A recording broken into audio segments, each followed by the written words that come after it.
bergabung di dalam acara penyebaran praktik baik oleh saya sendiri. Terima kasih Bapak Ibu yang sudah boleh datang. Saya ucapkan selamat siang semuanya. Selamat datang di acara penyebaran, pemahaman dan penerapan budaya positif oleh saya sendiri, Susana Ronaria Malak. Ini saya lakukan dalam rangka tugas modul 4 aksi nyata 1.4, yaitu menyebarkan pemahaman dan penerapan budaya positif.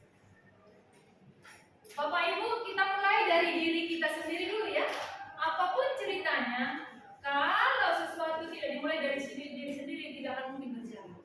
Bapak Ibu, saya mau bertanya, disiplin positif. Tentang disiplin, kira-kira Bapak Ibu, coba kita buat dulu 3 kata maksimal tentang hal yang menggambarkan disiplin menurut Bapak Ibu. Apa itu disiplin?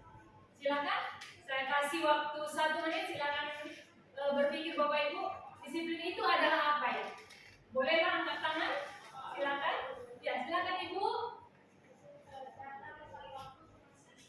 Datang tepat waktu.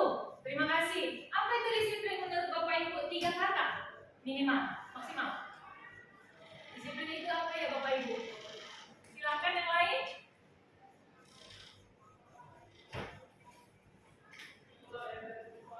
Boleh? Silakan, apa kira-kira disiplin menurut Bapak Ibu? Silakan. Iya, silakan Ibu. Melengkapi atribut sekolah. Boleh ya? Apakah masih ada? Baik. Ya, boleh Ibu. Mematuhi peraturan. Mematuhi peraturan. Ya. Boleh Ibu Rina?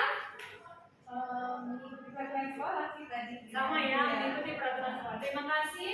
Berarti Bapak Ibu, itulah disiplin menurut kita. Kita gambarkan tentang peraturan, mematuhi, datang tepat waktu. Iya, semuanya benar. Terima kasih Bapak Ibu. Nanti akan saya jawab sekalian setelah yang berikut ini. Bapak Ibu, kira-kira kalau kita ketemu dengan anak kandung kita, dengan diri kita sendiri atau dengan siswa, bagaimana cara kita mendisiplinkan siswa? Itu ada banyak cara ya. Mungkin saja di awal pembelajaran kita buat, ayo ada kesepakatan yang harus kita buat. Siapa yang melanggar ini tidak boleh. Ataupun mungkin ada cara mendisiplinkan siswa. Bisa saja kita buat 1, 2, 3, 4, 5. Boleh-boleh saja ya. Jadi ada beberapa cara kita sebagai guru kita lakukan untuk mendisiplinkan siswa. Saya yakin banyak cara yang bisa kita lakukan. Bapak Ibu, jika siswa berbuat salah, mana yang lebih sering kita lakukan ya? Ini mulai dari diri sendiri. Apakah 1, langsung memarahi? Apakah 2, membimbingnya mencari solusi? Atau yang ketiga, biarin aja deh. Capek banget. Penting gaji lancar. Jadi bagaimana ya Bapak Ibu ya, kalau ada anak kita berbuat salah, kita yang mana di situ? Kita seorang guru yang patut untuk ditiru dan diburu. Baik dari depan, dari tengah, dari belakang. Tuturi Handayani, Arsus Sunggulodo, Ima Demonstrasi. Itu menjadi bahan perenungan bagi kita.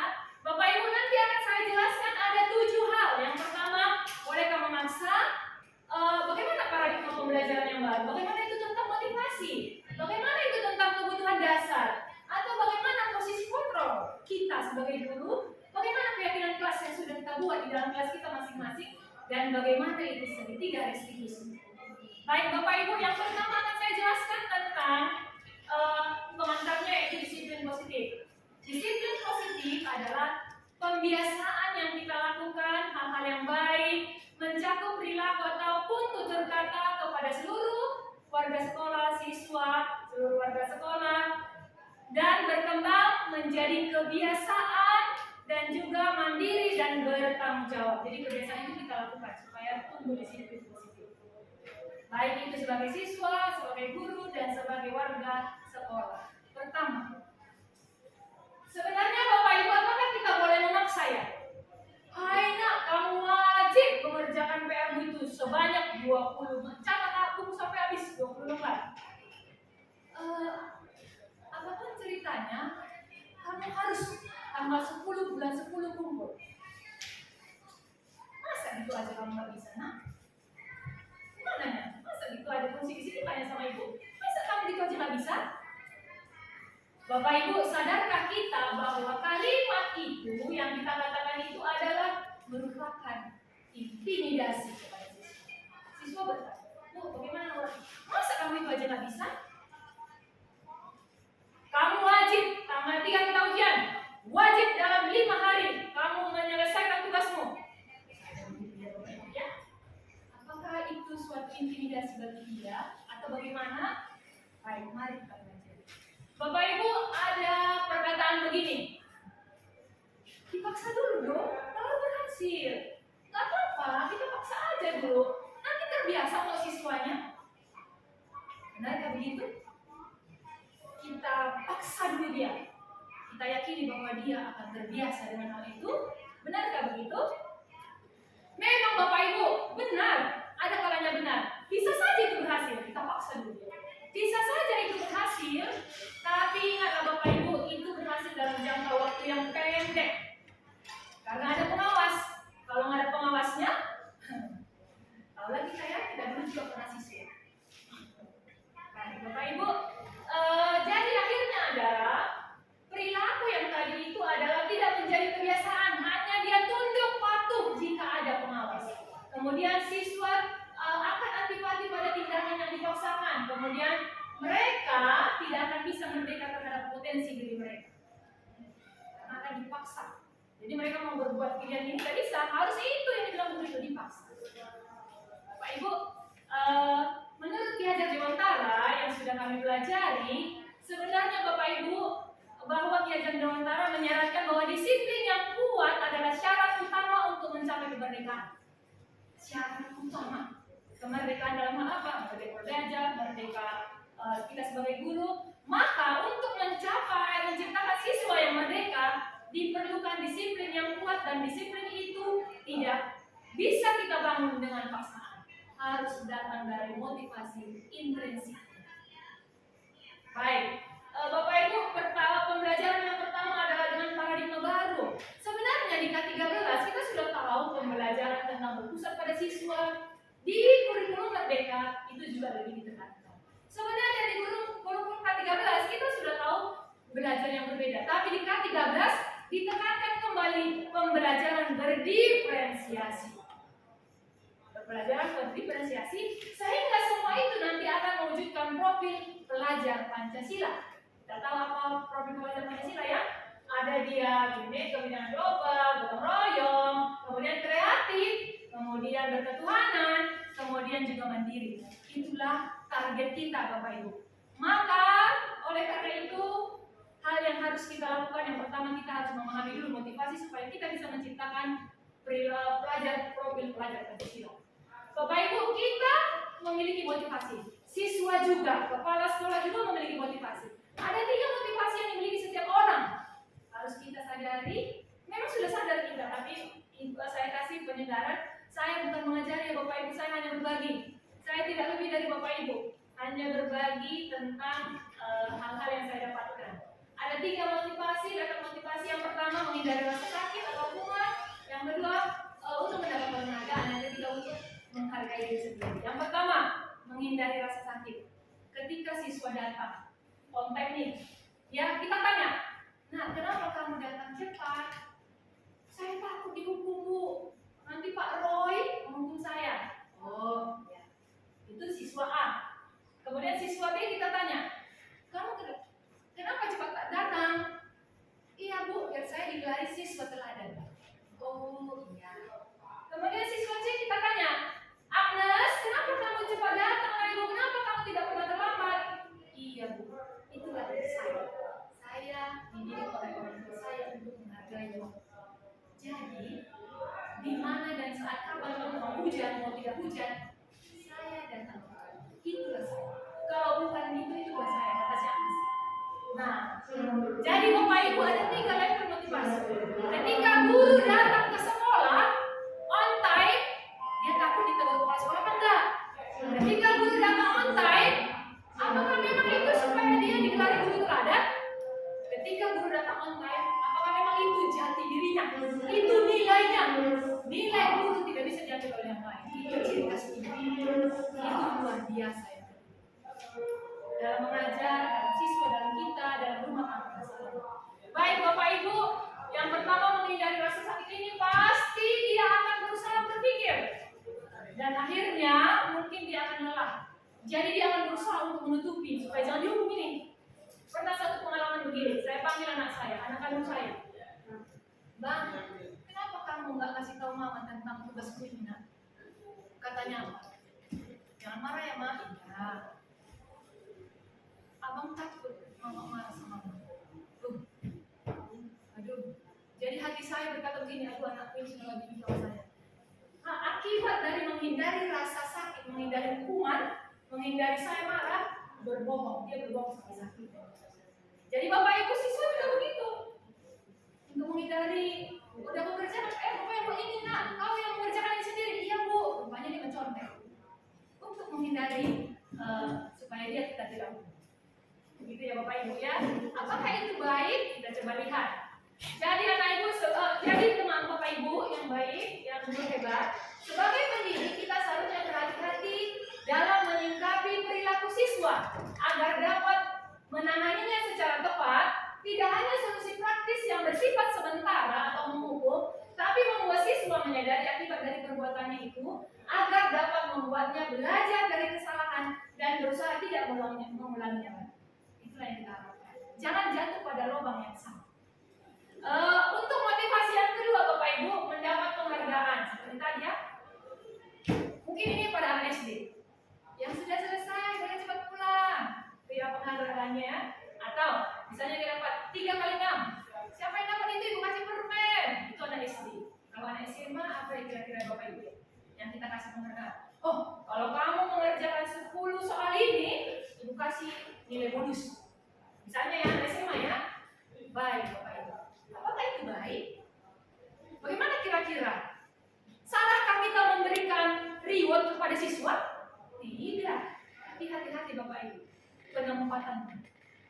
Penempatannya yang harus pas. Kalau tidak pas, kalau kita ini dulu dia bahwa kamu akan mendapat ini. Akhirnya dia apa? Dia mengerjakan tugas itu, tapi motivasinya untuk mendapatkan itu. Ketika dia tidak mendapatkan itu, dia akan stres.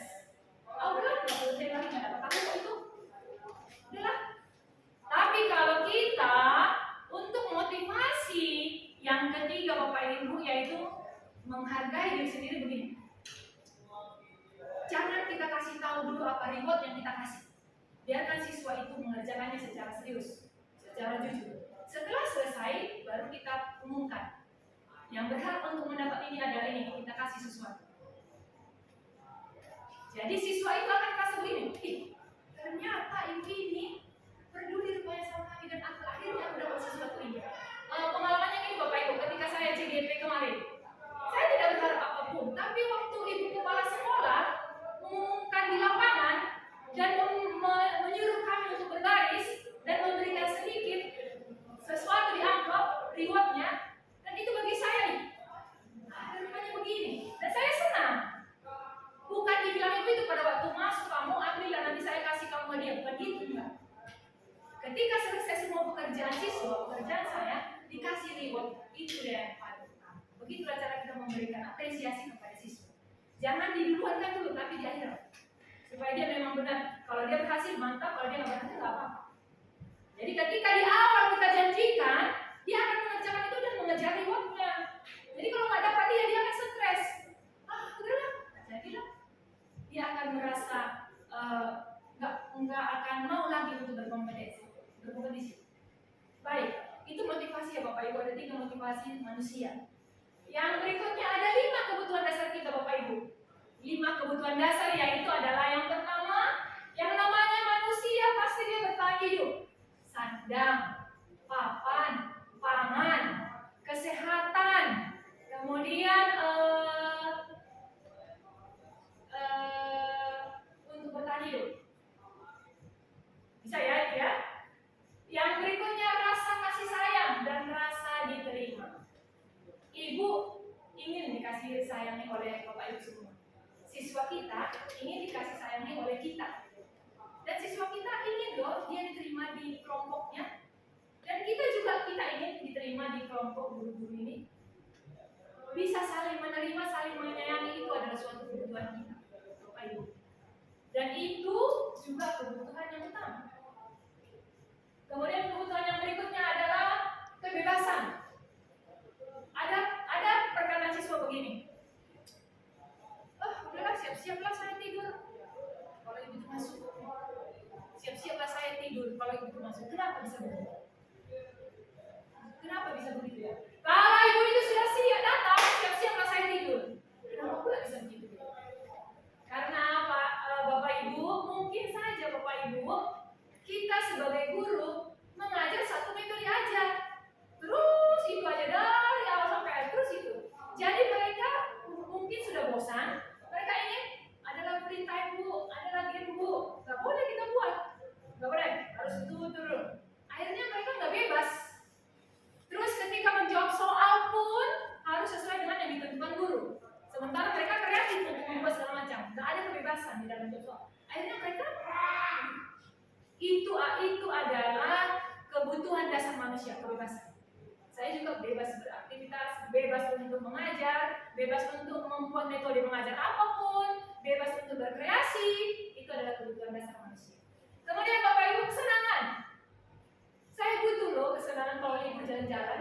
Siswa juga. Bu, sekali-sekali Bu, janganlah ngajar aja Bu, kan janganlah belajar aja. Ayo senang-senang Bu, boleh aja. Itu kebutuhan dia. Bu, saya minta maaf hari ini saya sakit kepala Bu, boleh saya bisa saja ya. Kalau dalam koridor-koridor yang tertentu. Kemudian Bapak Ibu adalah penguasaan. Garvin menguasai matematika, harus kita kasih plus. Agnes menguasai matematika dan IT, harus kita kasih plus. Itu kebutuhan dia, diakui bahwa dia itu mampu, aku ini mampu loh. Jadi Bapak Ibu, kalau ada siswa kita yang memang benar-benar memang di situ ability-nya, kita harus memuji dia Bapak Ibu, menyatakan kebenaran bahwa dia memang sanggup di situ. Jangan kita kalau dia memang benar, tapi kita bilang diam aja. Garvin, udah diam. Agnes, diam. Enggak juga begitu ya Bapak Ibu ya. Dan pasti Bapak Ibu melakukan itu ya. Cuma saya hanya membagikan aja supaya kita press kembali. Begitu ya Bapak Ibu. Kemudian yang berikutnya kebutuhannya adalah kebebasan. Kemudian yang berikutnya, yang terakhir adalah kesenangan. Senang, biarkan siswa kita di Bapak Ibu, biarkan dia ketawa. Kayak kemarin kami main game di 10-3. Sampai dia berdiri-diri, biarkan aja, biarkan. Ibu, biarkan aja, buka-buka, ya biarkan aja. Dia lagi mengaktualisasi rasa kesenangannya. Kemudian dia dapat, Bu, jadi kita Bu, ujian sekarang Bu, jadi Bu. Mungkin itu gaya dia, untuk ekspresi dia, membuat hati dia senang. Biarkan saja. Itu kebutuhan dasar manusia. Begitu ya Bapak Ibu ya. Kalau ada yang bertanya sebentar ya Bapak Ibu, simpan dulu pertanyaannya, baru nanti kita lanjut. Kemudian posisi kontrol. Posisi kontrol berbeda dengan stimulus respon. Kalau stimulus respon Bapak Ibu begini, kalau misalnya handphone kita ini mau jatuh, pasti kita respon kita langsung. Kan begitu ya Bapak Ibu ya. Atau kalau misalnya kita ditumpuk orang, pasti respon kita itu respon. Itu apa ya? Secara naluri ya. Jadi kalau namanya stimulus respon, kalau siswa bandel langsung kita dia mau, langsung kita marahin. Respon langsung. Tapi kalau posisi kontrol, ketika dia ribut, mulut kita ini langsung nggak langsung marah, langsung kita redam dulu, kontrol diri dulu. Ada apa nak? Kenapa kamu ribut? Nah, itu posisi kontrol. Kita meredam dulu tentang stimulus respon kita itu. Begitu dia Bapak Ibu. Nah, di sini Bapak Ibu ada namanya 5 posisi kontrol manusia. 1 Bapak Ibu, posisi kontrolnya adalah dia itu sebagai penghukum. Penghukum ya Bapak Ibu. Yang kedua, dia itu sebagai pembuat orang merasa bersalah. Yang ketiga, dia itu sebagai teman. Teman ibu, teman. Yang keempat, dia sebagai pemantau. Kepala sekolah kan memantau kita, dan tak dulu itu ya. Yang kelima, dia sebagai manajer. Bapak Ibu, 5 posisi kontrol kita sebagai guru, sebagai kepala sekolah, sebagai pemimpin di dalam rumah tangga. Ada 5 posisi kontrol kita. Akan saya jelaskan. Ini adalah guru berbuat, ini adalah guru berkata. Kalau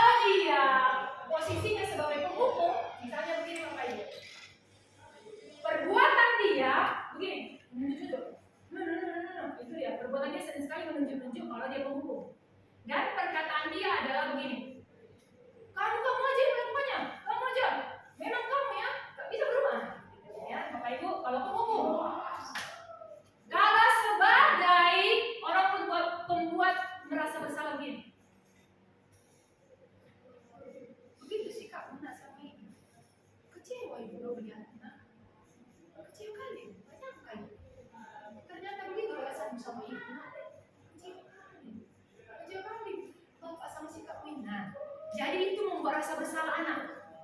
Makin down dia ketika kita mengatakan itu, dia makin down. Makin merasa bersalah, makin di akhirnya nanti banyak di sana Bapak Ibu di Cina itu yang bunuh diri kan. Orang tuanya sering sekali berkata begitu. Kecewa. Jadi akhirnya dia pun bunuh diri, dia pun menyesal pada dirinya sendiri. Posisi kontrol yang ketiga, Bapak Ibu adalah teman. Bagaimana ya seorang guru berteman dengan siswanya? Begini. Posisi sebagai berteman itu begini. Bu, Ibu yang masuk kan?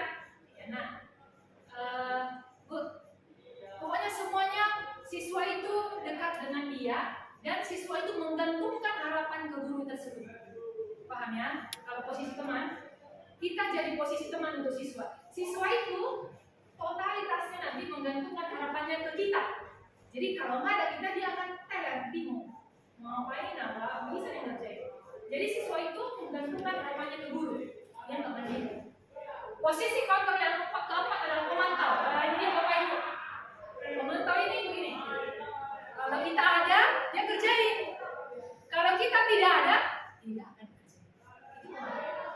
Kalau kepala sekolahnya ada, kita ajak masuk. Ya kan Bapak Ibu? Kalau kepala sekolah nggak ada, kita agak masuk, agak tidak masuk. Jadi masuk keluar masuk, gitu ya. Itu posisi pemantau. Posisi manajer. Yang terakhir Bapak Ibu, ini posisi manajer begini. Ketika siswa bermasalah, kita sebagai guru tidak memberikan solusi, tapi kita menyuruh dia berpikir apa solusi dari yang kamu lakukan. Jadi kita manajer mengatur dia dengan catatan kita bukan memaksa dia. Kita kasih pilihan pada dia, dia sendiri yang akan menentukan apa sikapnya. Dan dia tahu apa hasil perbuatan sikapnya. Hasilnya sendiri tahu. Itulah Bapak Ibu manajer. Jadi ini ada beberapa foto, walaupun ini fotonya bawa tongkat ya Bapak Ibu ya, bawa tongkat. Kemudian ini nunjuk-nunjuk. Nah, ini bawa tongkat. Ini nunjuk-nunjuk. Ini ketawa dia. Ini teman. Ini intip. Ini senang. Pertanyaan saya Bapak. Mari kita belajar ekspresi dulu. Kita belajar ekspresi kira-kira dalam foto ini yang mana posisi sebagai kontrol penghukum. Paling atas ya, penghukum. Ini ya. Oke, baik. Penghukum ya. Dan ini bagaimana? Ini sebagai apa posisi kontrolnya? Ini sebagai apa? Penghukum juga ya, sebagai penghukum ya. Baik. Nah sekarang ini dia ngintip-ngintip sebagai apa ya Bapak Ibu ya? Pemantau. Iya, bagus. Bapak Ibu. Iya. Guru itu dijadikan teman. Kemudian Bapak Ibu, bagaimana ya selanjutnya? Selanjutnya adalah posisi kontrol. Yang berikutnya adalah ketika yang begini, apa itu Bapak Ibu? Teman. Kalau misalnya yang anak-anak itu ada gurunya girang gembira, kira-kira apa itu ya Bapak Ibu? Teman? Boleh teman ya? Boleh teman. Boleh apa lagi Bapak Ibu? Boleh teman? Boleh manajer. Boleh manajer. Kemudian yang satu lagi Bapak Ibu? Manajer. Iya ya, manajer.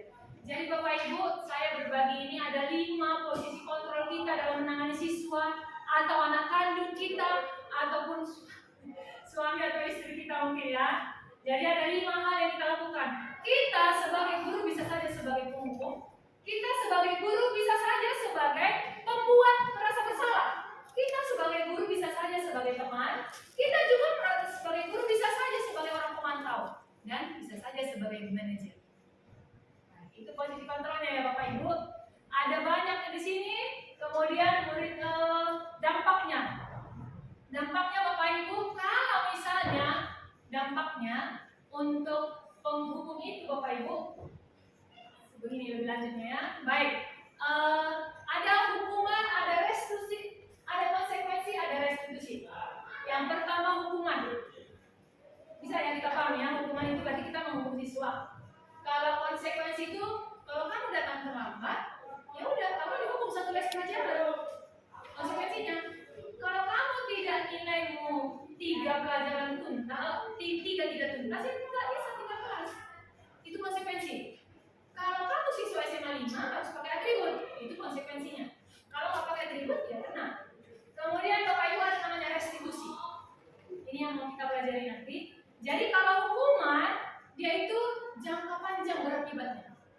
Dia akan mengingat ketika di SMA dulu dia pernah dihukum, lari-lari ke lapangan, bawa angkat sepatu, dia akan ingat itu seumur hidupnya. Itu kalau hukuman. Kalau dia konsekuensi dalam waktu jangka pendek. Kalau aku ingat waktu itu. Tapi kalau restitusi, dia akan dikuatkan. Dia akan dikuatkan menjadi pribadi yang kuat. Bagaimana itu Bapak Ibu? Mari kita pelajari. Baik Bapak Ibu, untuk selanjutnya, kalau dia hukuman negatif konotasinya. Kalau dia konsekuensi netral. Kalau dia restitusi positif. Kalau dia hukuman itu adalah mode paksaan. Kalau dia konsekuensi stimulus respon. Kalau dia untuk restitusi adalah teori kontrol. Jadi tahu ya tadi Bapak Ibu ya. Kalau teori kontrol, sebelum kita melakukan sesuatu kita pikir-pikir dulu 2 kali. 2 kali apa yang harus kita lakukan. Kalau dia stimulus respon, nggak pikir langsung. Kalau dia angkat kaki ke atas, misalnya gitu ya. Kalau dia hukuman, keluar dari rumah, keluar dari kelas ini. Nggak ada, Pak, tadi saya disuruh teman-teman untuk, nggak ada alasan. Dia tidak mau tahu alasan. Ketika dilihatnya sesuatu terjadi, hukum langsung. Pokoknya justice Bapak. Bapak Ibu, mari sama-sama kita lanjutkan untuk konsekuensi. Kalau hukuman itu dibuat oleh guru ya Bapak Ibu ya, guru yang menghukum. Nggak mungkin siswa menghukum diri sendiri. Guru yang menghukum. Kalau dia konsekuensi antara guru dan siswa. Ingat ya di kelas kita nih ya, 1 tahun ini. Kalau kamu tidak buat PR, maka ini konsekuensinya. Setuju? Setuju Bu? Jadi siswa dengan guru. Kalau konsekuensi. Kalau dia Bapak Ibu untuk restitusi, maka yang membuat adalah siswa. Jadi nah kalau kamu datang terlambat, bagaimana kira-kira? Ya Bu, saya tahu. Terus solusinya bagaimana? Saya akan datang besok, saya akan datang lebih cepat Bu. Saya akan selamat dari rumah, saya akan cepat tidur. Siswa itu kita suruh untuk mencari solusi dari apa yang dilakukan. Baik Bapak Ibu, ini ada keyakinan kelas. Sebenarnya keyakinan kelas ini sudah kita lakukan ini Bapak Ibu sama dengan kesepakatan kelas. Ketika tahun awal pembelajaran kita sering sepakat dengan siswa. Kalau tipe Ibu begini ya, 100 lebih guru SMA 5, beda tipe-tipenya.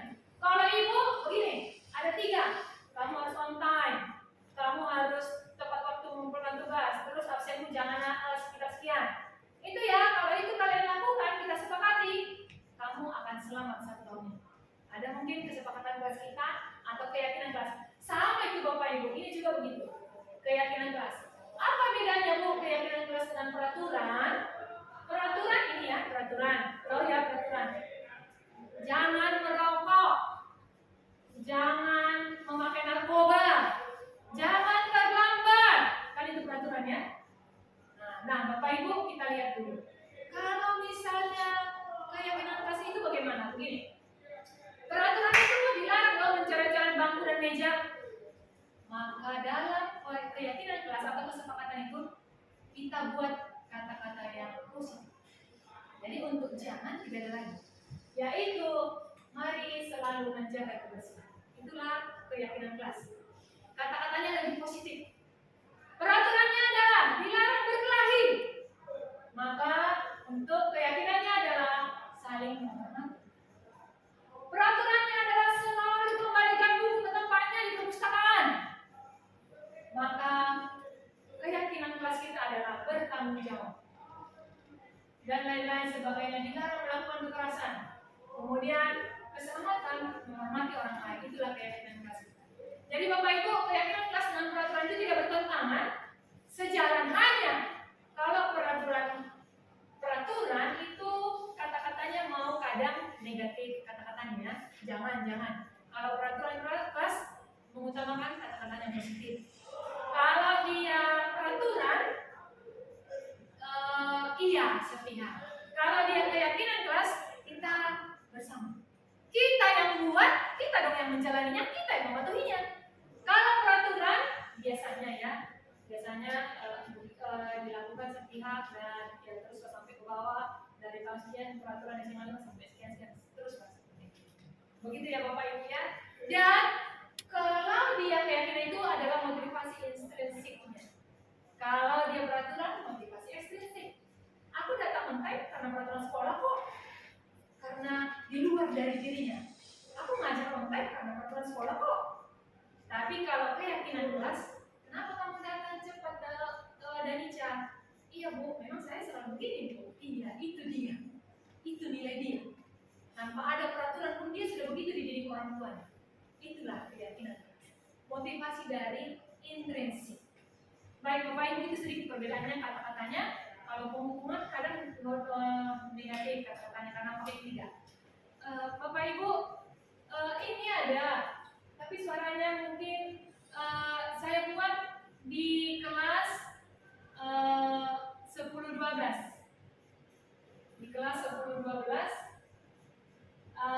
kami buat keyakinan kelas seperti ini. Jadi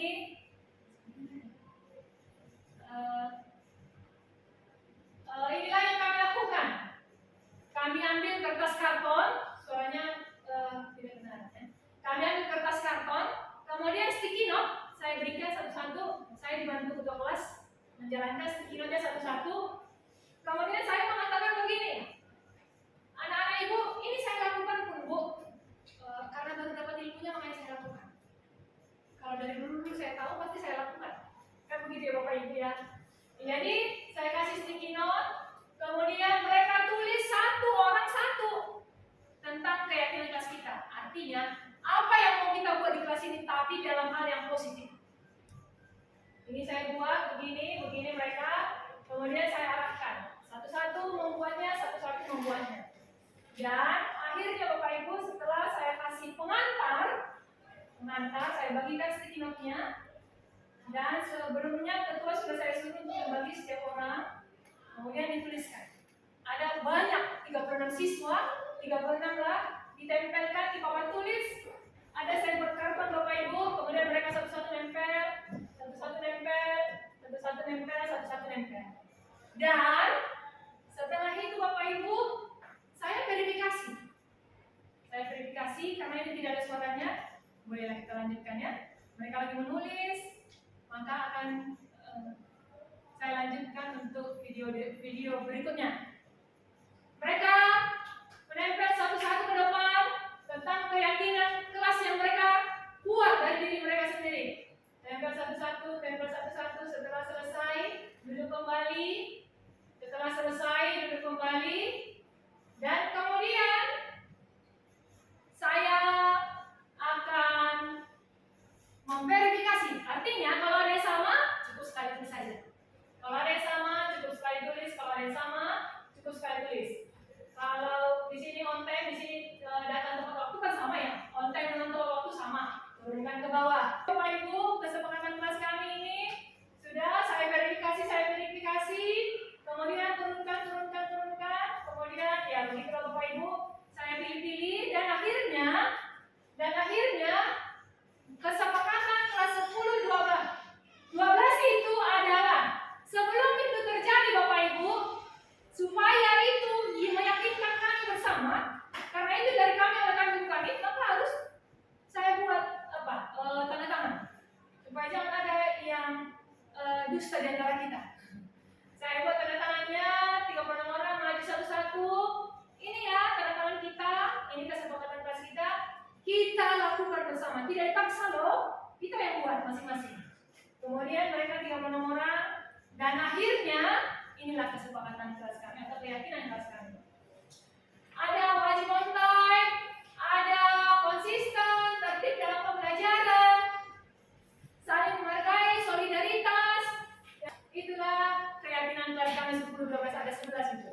Karena itu kesepakatan ya saya jalankan aja. Ini persepsi mereka.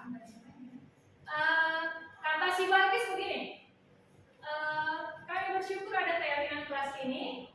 Jadi ini dari kami dan akan kami patuhi masing-masing untuk kedepannya. Itu perkataan baptisnya. Kemudian ini ada Dedi juga. Dedi mengatakan begini, baik khususan saya perwakilan dari laki-laki dari teman-teman, kami akan menyepakati keyakinan Mas ini dan akan mematuhinya. Itu intinya di dalam refleksi si Dedi, perwakilan dari mereka. Kemudian Bapak Ibu, setelah itu maka inilah yang paling terakhir, segitiga restitusi. Begini Bapak Ibu segitiga restitusinya. Ini pertama kali ditemukan oleh Diane Boston. Jadi dia yang menemukan ini Bapak Ibu.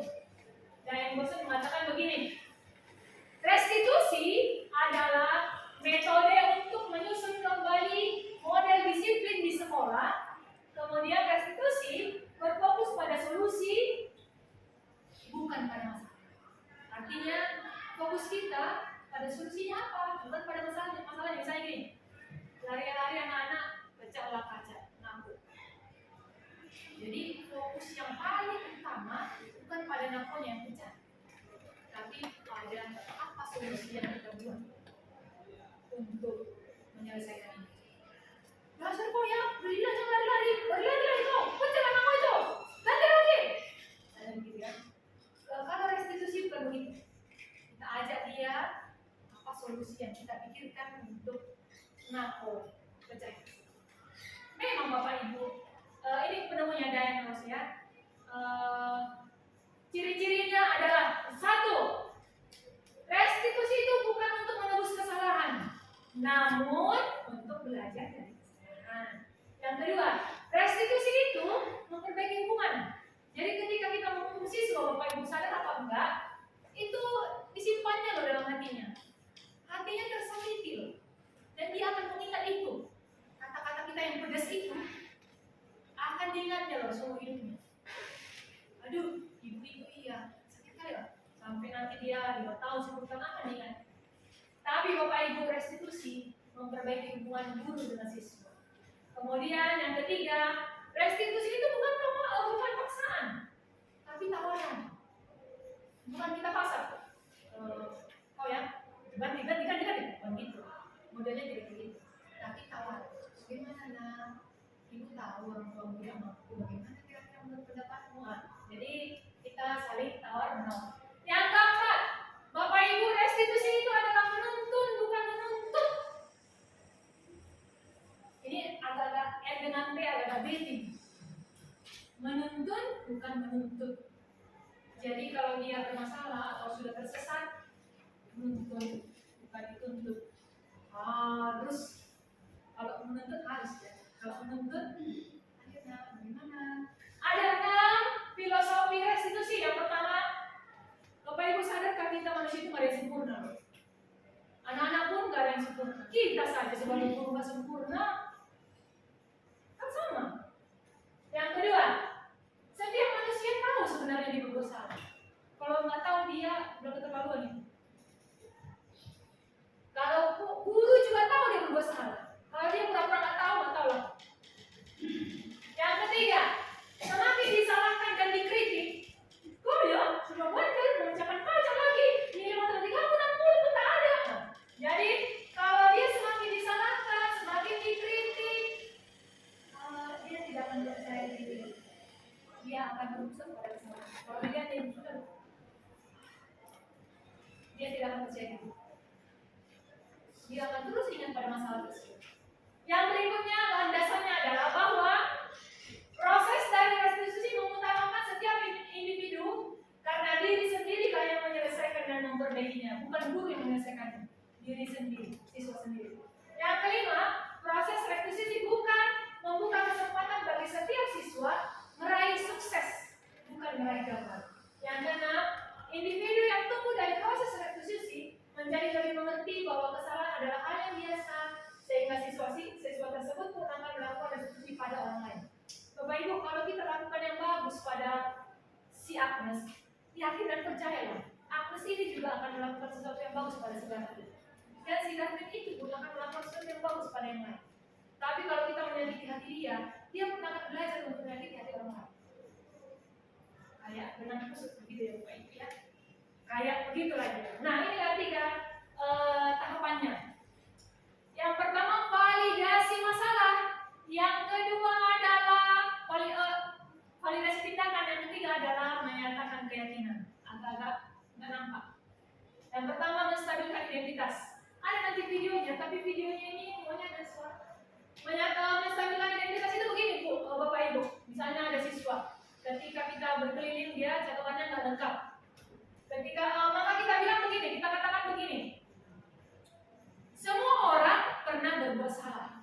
Itu yang pertama kita katakan. Memvalidasi, menstabilkan identitas maksudnya begini Bapak Ibu. Misalnya nih, Agnes sudah salah. Jadi dia saya panggil ke kantor.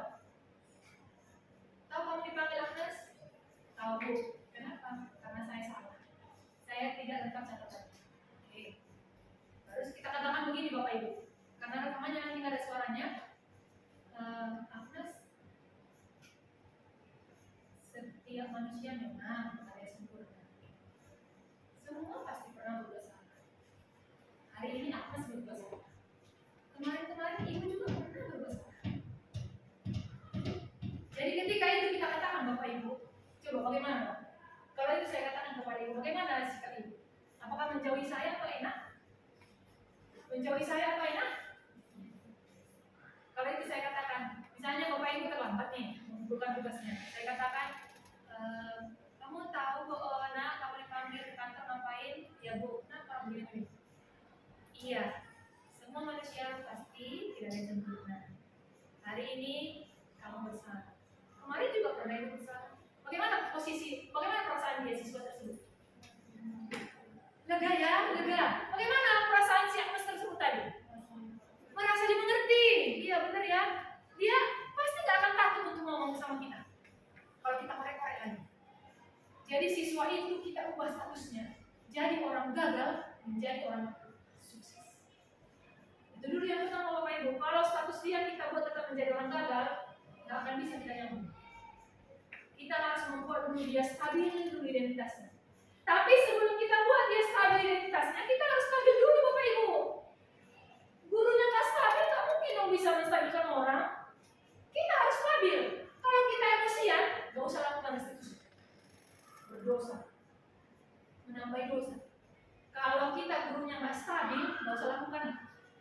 Jadi kita harus stabil dulu. Tarik nafas dulu. Tahu kita mau emosi sama dia. Wih, kalau guru sudah makan saya dulu ya. Tahu kita mau emosi, tapi tenangkan dulu kita, cool down. Kemudian sudah tenang kita, stabilkan kita, oke, baru kita bisa stabilkan. Banyak sekarang restitusi gagal karena guru tersebut belum stabil.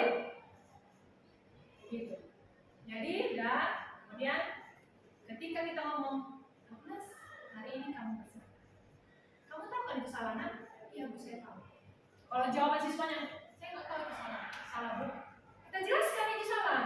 Jangan, kurang ajar kau. Kalau itu salah, jangan begitu. Kita jelaskan bahwa itu salah. Jadi langkah kedua, validasi tindakan. Kalau udah stabil nih, dia sudah berani itu dengan kita. Tadi bagus. Kalau sudah kita katakan dari tadi dia kan sudah berani. Buka kasih naik. Agnes, begini. Ibu perlu tahu. Kira-kira apa Lana alasanmu? Kenapa tidak lengkap catatan? Apa alasannya? Di situ ada 5 Bapak Ibu atau ada banyak alasan dia. Kita harus tahu apa alasan dia datang terlambat, apa alasan dia tidak membuat catatan, apa alasan dia tidak mengerjakan PR, apa alasan dia tidak ikut ujian. Pasti kita lakukan itu sebenarnya Bapak Ibu. Saya hanya mengingatkan kode-kode yang harus saya bagikan. Sudah kita lakukan ya sebenarnya itu Bapak Ibu. Kita tanya dia, apa alasan Agnes untuk tidak melengkapi catatan? Begini Bu, atau apa alasan Agnes untuk datang terlambat? Begini Bu, tadi saya ditabrak sepeda motor, makanya saya memberesin dulu kereta saya, baru saya datang ke sekolah. Kamu nak apa alasanmu? begini Bu, semalam saya menonton TV larut malam, main game. Ya, sudah kita dapatkan nih mau validasi. Kita validasi tindakannya. Kita dapatkan alasan-alasan dia. Masuk langkah ketiga Bapak Ibu, maka kita menanyakan keyakinan. Agnes, kira-kira menurut Agnes itu sesuai dengan keyakinan kelas kita atau bukan? Tidak. Oke, kalau tidak sesuai, keyakinan kelas mana yang Agnes langgar? Yang ketiga Bu, apa itu nak? Tidak tertib dalam pembelajaran. Jadi saya tidak tertib dalam pembelajaran. Oh, sadar kamu nak? Iya Bu, saya sadar. Saya sudah melanggar untuk, misalnya kalau on time, saya sudah melanggar keyakinan kelas tentang on time Bu. Baik, terima kasih ya Mas. Ibu bangga padamu karena kamu sudah sadar akan kesalahan. Sekarang, mari kita perbaiki nak. Karena untuk apa kita begini? Kalau kedepannya tidak lebih baik. Kita lakukan lagi pendekatan, maka kita katakan begini Bapak Ibu. Keyakinan. Menurut Agnes, apalah solusi supaya catatan hariannya? Menurut kamu nak, apalah solusi supaya kamu tidak datang pulang? Menurut kamu nak, apalah solusi supaya kamu bisa remedialnya bagus? Menurut kamu nak, apalah solusi supaya kamu tidak mencontoh? Supaya kamu tidak ngantuk ujian? Supaya mulutmu itu nak tidak 5 meter lebarnya. Apalah solusinya ya nak ya? Asal ibu data 5 meter loh nak lebarnya. Apalah solusinya? Jadi Bapak Ibu ada 3 langkah restitusi. Tujuannya apa? Mengubah identitas anak dari bersalah menjadi orang sukses. Begini Bapak Ibu, bukan kita benarkan salah dia, bukan. Bukan kita apa yang benar, bukan kita setuju dengan kesalahan dia, bukan. Bukan kita setuju dengan kesalahan dia, bukan. Maksudnya bukan begitu. Dia dari status gagal menjadi status orang sukses. Ketika statusnya berubah, dia akan percaya diri. Inilah alasan guru, aku melanggar keyakinan. Maka guru itu akan tetap membuat, kalau guru itu mengkritik dia, maka dia akan tetap pada posisi gagal. Kalau dia posisi gagal, maka si anak tersebut tidak akan pernah mau mendengarkan saran kita. Kalau dia masih posisi gagal, si Agnes masih kita kritikin. Makanya catatanmu, lengkapilah segala macam. Maka Bapak Ibu, posisinya apapun yang kita katakan, kita akan nyambung sama dia. Benar tak ya Bapak Ibu? Benar tak? Jangan itu suami kita aja pun, atau istri kita aja pun, kalau sikapnya tak enak, tanya apapun yang dijelaskan. Jangan mau, jangan tolong dulu. Jadi begitu ya Bapak Ibu ya. Maka untuk selanjutnya kalimatnya Bapak Ibu adalah yang pertama. Nah, berbuat salah itu biasa. Tidak ada manusia yang sempurna. Kemudian Bapak atau Ibu juga pernah berbuat salah. Pernah sekali. Kemudian sekarang kita cari siapa yang salah. Kemudian tapi kalau apa solusi yang bisa kita buat? Dengan melakukan kesalahan, kita tidak akan membuat siswa merasa sedih dan emosional berlarut-larut, tapi membuat dia benar-benar tidak masuk kotak berpikir rasional. Baik Bapak Ibu, yang kedua yang tadi saya katakan, yaitu tentang koreksi konflik, menunjukkan konflik. Yang langkah kedua tadi, validasi tindakan yang salah. Jika cari alasan dia, apa alasan dia untuk melakukan itu? Kemudian tugas kita sebagai guru adalah membantu mereka mencari pilihan terbaik di dalam memenuhi kebutuhan. Kata-katanya Bapak Ibu yang pertama, sebenarnya Agnes, kamu bisa loh melakukan hal yang lebih buruk dari sini. Bisa saja kamu nggak datang, absen. Hari ini kan masuk matematika, karena catatan lengkap, bisa saja kamu tidak datang, alfa. Tapi Ibu bersyukur, kamu masih datang. Kalau dia catatan lengkap, kamu pasti ada alasannya. Kenapa kamu melakukan hal ini? Kamu pasti bangga pada dirimu sendiri, karena kamu telah melindungi sesuatu yang penting buat kamu. Bisa kata-kata seperti ini Bapak Ibu.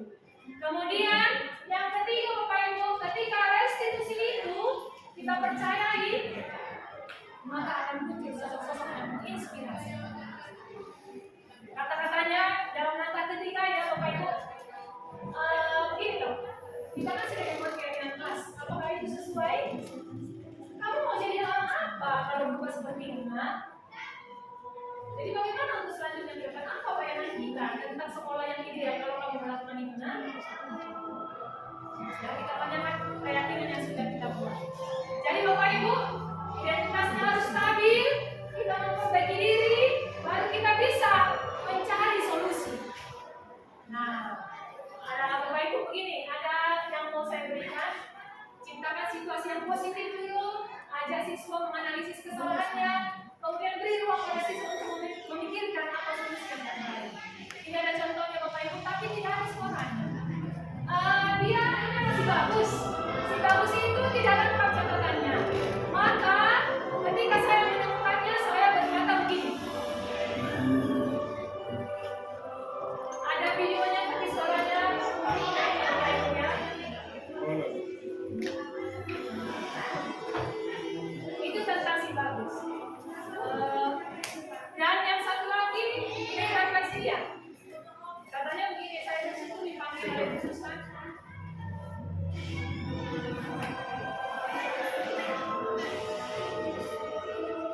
Kemudian ada lagi kasus yang kedua Bapak Ibu. Ketika kami ujian dia ngantuk sampai jatuh kepalanya. Kemudian saya panggil ke kantor, saya ada ke restitusi.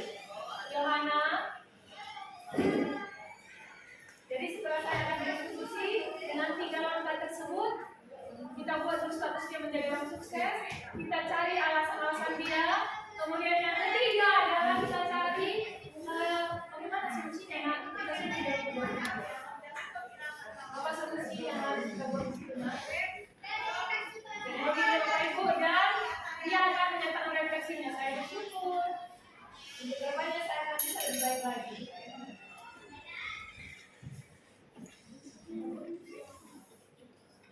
Jadi Bapak Ibu, solusi terbaik untuk dirinya dan orang lain itulah segitiga restitusi. Nah, ketika disiplin positif itu berlaku, maka saya buat satu keyakinan kelas di sekolah kita. Yang kedua adalah makan makanan sehat.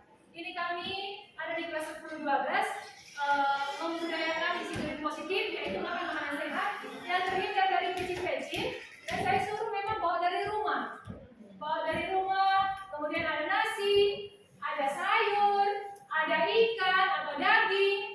4 sehat, boleh 5 sempurna, boleh hanya 4 sehat saja.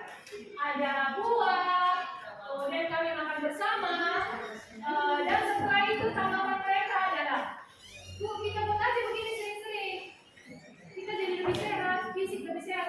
Kalau fisik lebih sehat, maka yakinlah Bapak Ibu, pembelajaran yang kita berikan akan berlangsung dengan baik.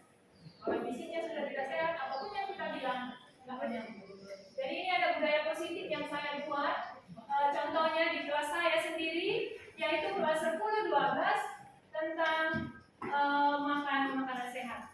Kami tidak bisa di lantai berkeliling, ruangan ada sempit, jadi begitulah posisinya. Suaranya? Ya Bapak Ibu, ini dia. Kemudian ini mereka yang saya ambil.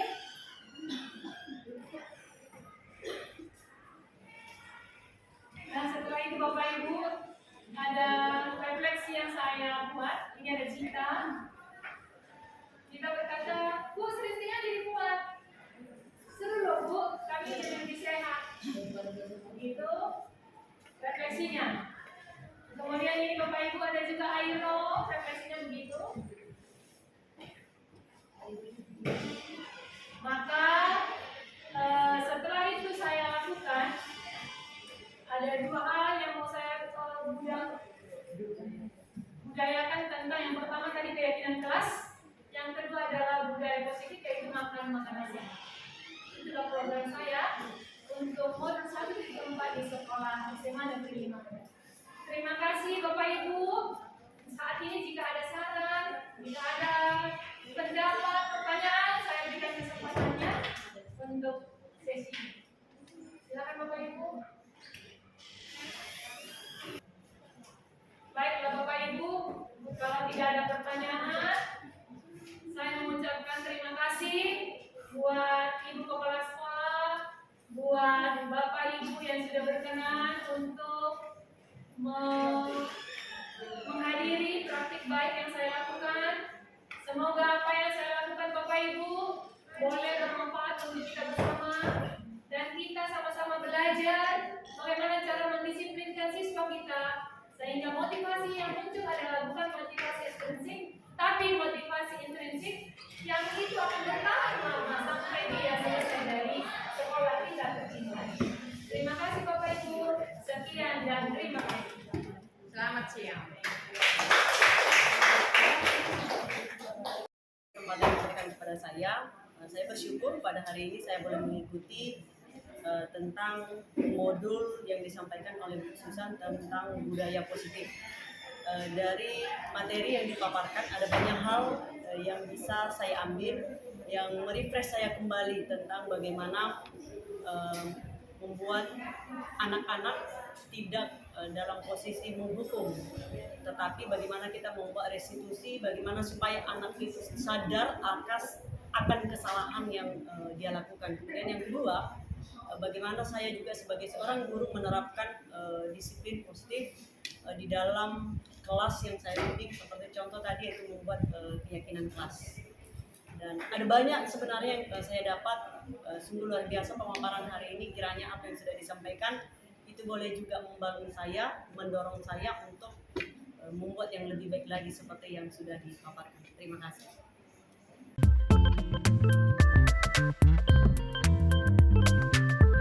Hari ini kita akan mengadakan keyakinan kelas. Keyakinan kelas itu adalah sesuatu nilai-nilai kebajikan yang mau kita terapkan dalam kelas kita ini, dan nilai-nilai kebajikan itu adalah nilai-nilai yang tidak bertentangan dengan suku, agama, dan ras.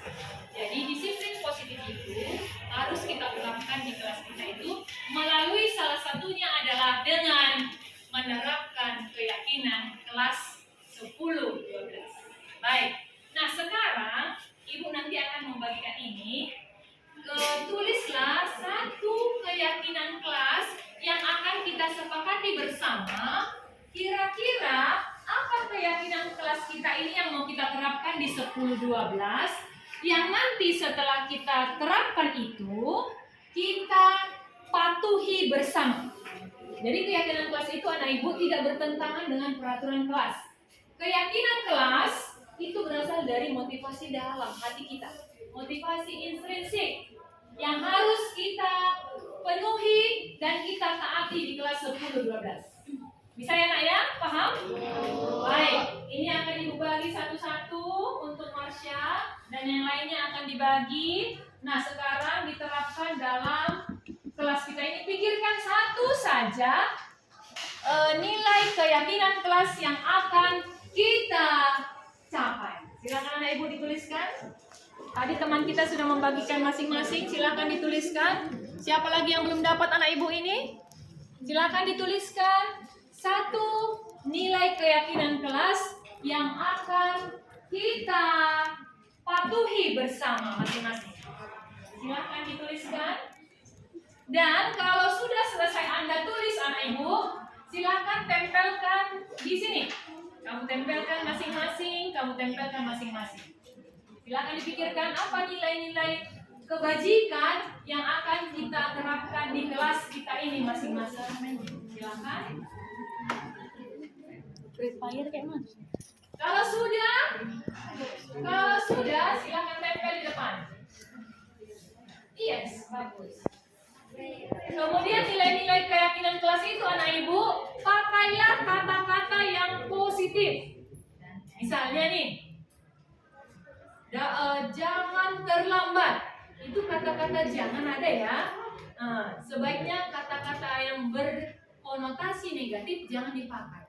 Jangan terlambat, ganti dengan datang tepat waktu.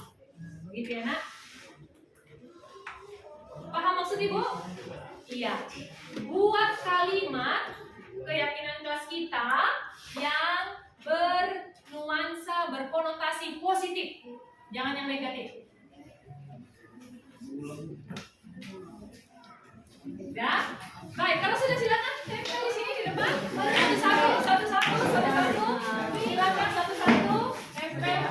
usah dibuat namanya. Silakan satu-satu ditempel. Kita akan menseleksi. Kalau ada yang sama nanti anak ibu akan kita lihat.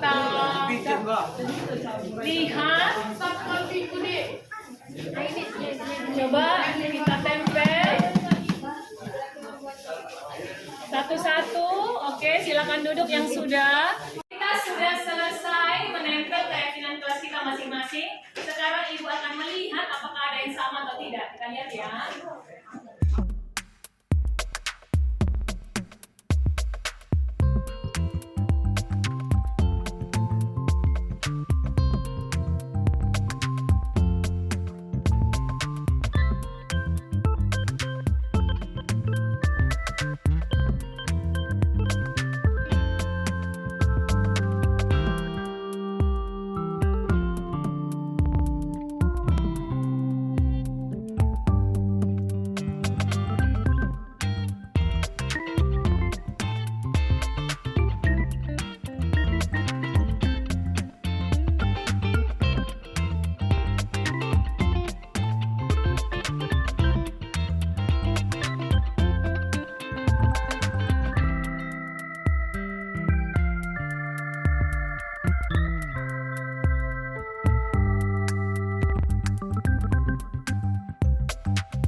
Yang ada makanan yang dibawa dari rumah, yang dimasak oleh orang tua kita tercinta. Ada nasi, ada ikan, ada sayur, 4 sehat 5 sempurna, ada buah, dan ada juga yang bawa susu. Terima kasih anak ibu. Setiap hari bawalah begini ke sekolah untuk kita budayakan makanan sehat. Tidak ada pecin-pecin, sehat dari rumah. Ketika kita sehat, fisik sehat, berarti pembelajaran juga bisa berlangsung dengan baik. Terima kasih anak ibu. Silakan menikmatinya pada siang hari ini.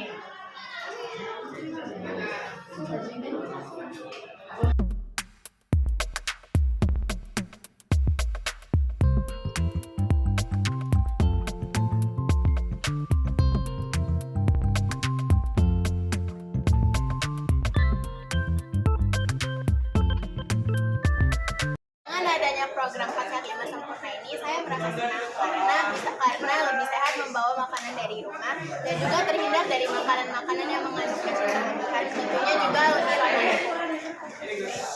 Pesan saya dari membawa bekal makanan dari rumah ini, saya merasa sangat senang karena makanan ini sudah bergizi dan mengandung khasiat protein yang baik untuk kesehatan saya sendiri.